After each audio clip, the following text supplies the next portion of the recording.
All right, so this is a Pauper red deck wins type of style. It's kind of one of the newer decks that's kind of come out of the Modern Masters release.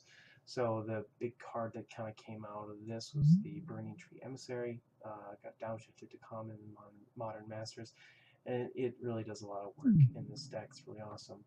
Um, so I've kind of pieced together a little bit of my version of this from a couple of different sites. MTG Goldfish has a really nice version of it, and then Pure MTGO. I kind of looked at some of their stuff, and I've kind of come with a little bit of a version that I found a little bit of success with here, just for, and have had a lot of fun with it. So this is just kind of like a very typical super duper fast aggro red deck wins type of deck. It has your standard burn spells. So to start that off, you got 4 chain lightnings. That's these guys. Deals 3 damage to target creature or player.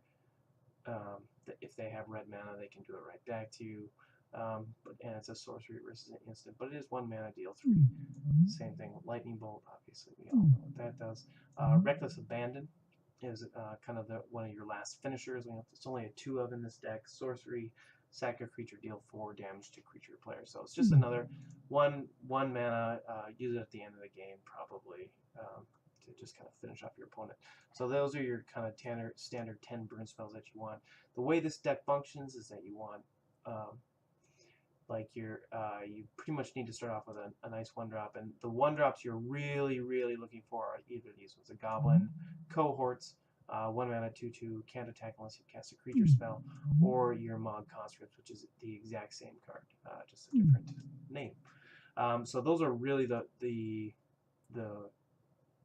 2 creatures that you're really looking for. Jackal Familiar will suffice typically, but it's not something that you're really looking for on turn 1, because you can't really even attack with it on turn 2. So again, those are the ones you're looking for. Jackal Familiars are, they're there. They do a similar job.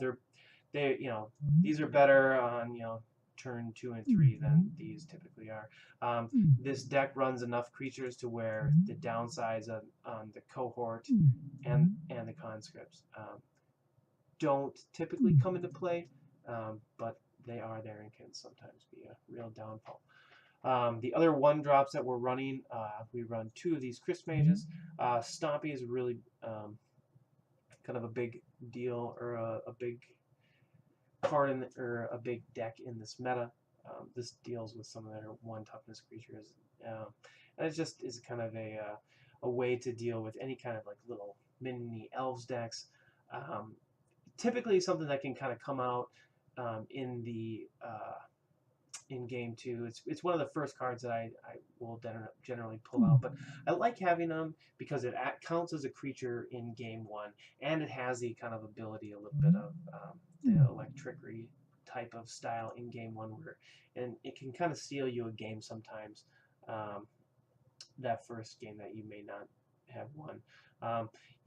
It's better to run a 1-drop creature than the Electrickery's kind of main deck, obviously, because this can hit phase 2. That's the other thing with this card, is it can hit, you can discard later in the game. You can start, discarding mountains to get those last couple of points of damage in. So I like it main deck.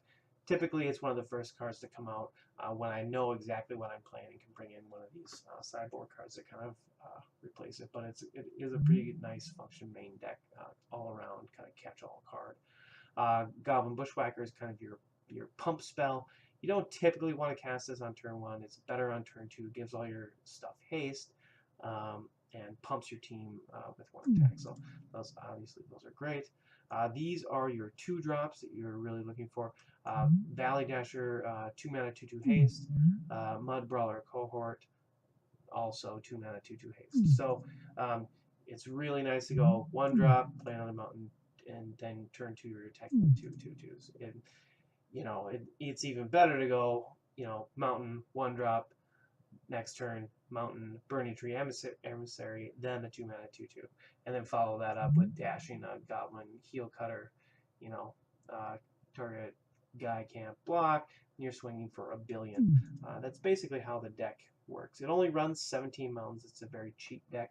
And that's kind of the thought process on it. Some of the other versions you'll see will run Magma Jet. That's another one that's been downshifted from the Modern Masters. And I've really kind of had mixed results with that. I've swapped those with the Chris Mages, especially main deck. So my feelings on that, really, I just feel like the decks that I have poor matchups against, mostly like the blue-black control, which is a super duper prominent deck right now. This deck I really have been having a lot of problems facing that one. Probably, me versus, anything with the deck's fault or anything, but maybe not. But I've really found that the Magma Jet doesn't kill any of their early drop creatures, the Sea Gate Oracles, and then they're just kind of removing your things. It's 2 mana. It only deals 2 damage. You do get to scry 2, which is nice in the format, but really you're really looking to kill their blockers with the lightning bolts and the chain lightnings. And I just found that Magma Jet just doesn't do enough and costs a little bit too much to actually be effective. And so I've opted for the Chris Mages versus the Magma Jets. I think that Magma Jet is a great card. I just don't think that it works. I have not had that much success with it in this deck. So that's my thought on that. I don't know, probably wrong, but maybe that's where I've been with it. Sideboard, Electricities, 1 red mana, deal 1 damage. Overload, you can deal 1 damage to everything. So any kind of tokeny deck that makes a bunch of 1/1s, those are great to come in, obviously, from the board.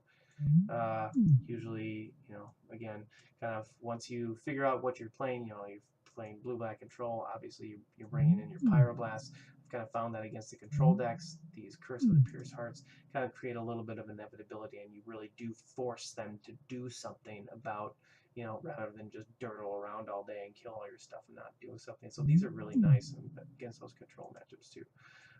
Smashed Smithereens, obviously against the Affinity deck. And then I haven't really found anything great. I think Flame Slash is just a good card. Anything that's going to start putting up just good blockers against you is kind of a good little catch-all card. So this is the deck that I've been running.